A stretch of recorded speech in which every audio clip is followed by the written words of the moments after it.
Baik, perkenalkan nama saya Stefanus Manuel, NIM 2110417383. Baik, di sini saya akan menjelaskan kesan dan pesan selama mengikuti mata kuliah analisis lingkungan bisnis.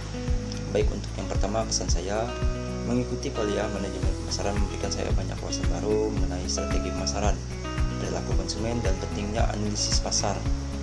Setiap materi yang disampaikan sangat relevan dengan situasi pasar saat ini, menambah pemahaman saya mengenai bagaimana perusahaan dapat bertahan dan berkembang di tengah persaingan yang ketat. Baik, untuk pesan saya, terima kasih kepada Bapak Adi Mursalin yang telah membimbing dan memberikan pengetahuan yang begitu berharga selama perkuliahan ini. Saya merasa materi yang disampaikan sangat komprehensif dan cara pengajaran yang interaktif membuat saya lebih mudah memahami konsep-konsep yang ada. Saya juga dapat mengapresiasi kesempatan untuk berdiskusi dan menjelaskan proyek kelompok yang membantu saya mengaplikasikan teori ke dalam praktik nyata. Baik, harapan saya berharap mendapatkan nilai A dalam mata kuliah ini. Alasan dan bukti pendukung saya yaitu yang pertama, kehadiran dan partisipasi aktif. Saya selalu hadir dalam pertemuan kuliah dan aktif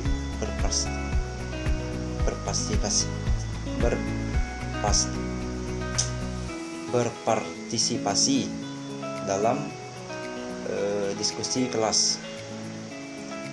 Partisipasi saya ini menunjukkan komitmen yang minat yang tinggi dalam materi yang dipelajari. Selain itu, tugas dan proyek saya, semua tugas yang diberikan telah saya kerjakan dengan sebaik-baiknya dan selalu diserahkan tepat waktu. Dalam proyek kelompok saya berperan aktif dalam setiap tahapnya, mulai dari penelitian, analisis hingga presentasi. Selanjutnya, penguasaan materi saya telah memahami dengan baik setiap materi yang diajarkan dan mampu mengaplikasikannya dalam situasi nyata yang terbukti dalam hasil presentasi proyek yang mendapatkan feedback positif dari dosen. Baik, untuk komentar-komentar terhadap 20 video di Instagram mengenai analisis lingkungan bisnis.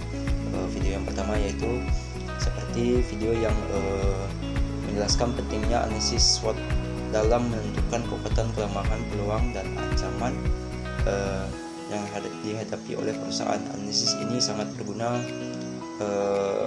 untuk strategi bisnis. Baik, untuk video yang kedua yaitu fokus pada analisis PSTEL, politik, ekonomi, sosial, teknologi, lingkungan, dan legal. Untuk video ini menekankan pentingnya memahami faktor eksternal yang mempengaruhi bisnis. Untuk video yang ketiga menggambarkan studi kasus tentang perusahaan teknologi yang berhasil beradaptasi dengan perubahan pasar melalui inovasi produk. Video yang kelima membahas video yang keempat menjelaskan konsep analisis komprehensif dan bagaimana perusahaan dapat menggunakan data kompetitor untuk mengembangkan strategi pemasaran yang efektif. Selanjutnya membahas tentang analisis perilaku konsumen dan bagaimana data demografi dapat membantu dalam segmentasi pasar. Selanjutnya mengulas pentingnya analisis rantai dan nilai dalam memahami kegiatan menciptakan nilai bagi pelanggan. Selanjutnya menyajikan contoh perusahaan yang menggunakan analisis pasar untuk memasuki pasar baru dan memperluas pangsa pasar. Berikutnya fokus pada analisis lingkungan internal perusahaan dan bagaimana manajemen dapat mengoptimalkan sumber daya yang ada. Video yang ke-10 menjelaskan tentang pentingnya analisis stakeholder dalam menentukan strategi komunikasi dan negosiasi. Baik, video yang 11 menggambarkan bagaimana analisis tren ekonomi global dapat mempengaruhi keputusan bisnis dan pemasaran. Video yang ke-12 menunjukkan studi kasus perusahaan yang sukses beradaptasi dengan perubahan regulasi melalui analisis hukum dan kebijakan. Video yang ke-13 membahas tentang teknologi dan inovasi serta dampaknya terhadap daya saing perusahaan. Baik, untuk video yang ke-14 mengulas bagaimana perusahaan dapat memanfaatkan analisis sosial budaya untuk mengembangkan produk yang sesuai dengan preferensi lokal. Video yang ke-15 fokus pada analisis lingkungan dan keberlanjutan serta bagaimana perusahaan dapat mengambil langkah-langkah untuk mendukung kelestarian lingkungan. Video yang ke-16 menjelaskan bagaimana tentang pentingnya analisis risiko dan bagaimana perusahaan dapat memitigasi risiko melalui strategi yang tepat. Baik, untuk video yang ke-18 bagaimana pentingnya analisis persaingan global perusahaan dapat bersaing di pasar internasional.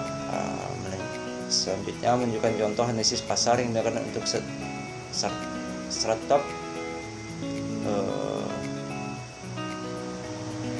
Menunjukkan contoh analisis pasar yang digunakan untuk yang digunakan oleh yang ke-19 menunjukkan contoh analisis pasar yang digunakan untuk menentukan produk mana yang paling diminati oleh konsumen. Video yang ke-12 menggambarkan bagaimana analisis keuangan digunakan untuk menilai kesehatan bisnis dan mengambil keputusan investasi yang tepat. Baik, sekian pesan dan kesan saya dalam video ini. Saya ucapkan terima kasih.